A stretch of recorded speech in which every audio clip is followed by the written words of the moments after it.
The developer says it will be the tallest apartment building in San Antonio. But will the units in that 32-story building end up being priced out of reach for most residents?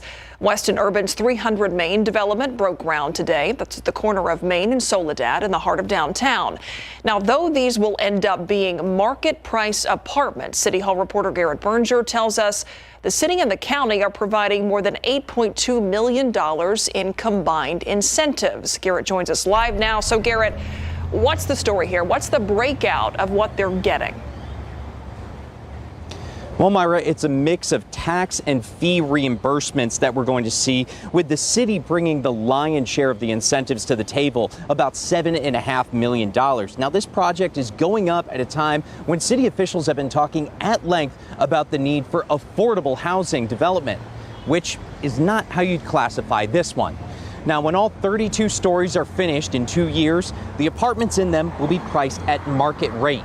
The CEO of the developer, Weston Urban, said they'd be aimed at young working professionals downtown. As examples, he listed attorneys, bankers, and city and county employees as people who would be able to afford to live here. Now, the biggest chunk of incentives for this project is a 75% city tax rebate over 15 years, worth about $6.5 million in all. But Mayor Ron Nirenberg pointed out that was provided under a now defunct city incentive policy called C-CHIP that aimed to bring housing development into downtown in a time when he says it just was not happening.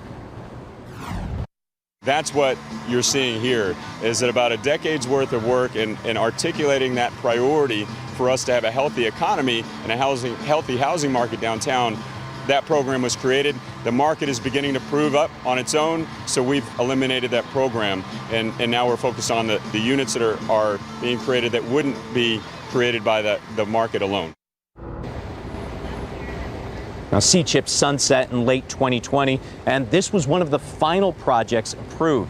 Now, previous city council did also approve $1 million SAWS fee reimbursement in May 2021 with a different funding source, though city staff say that was also part of the C-CHIP agreement.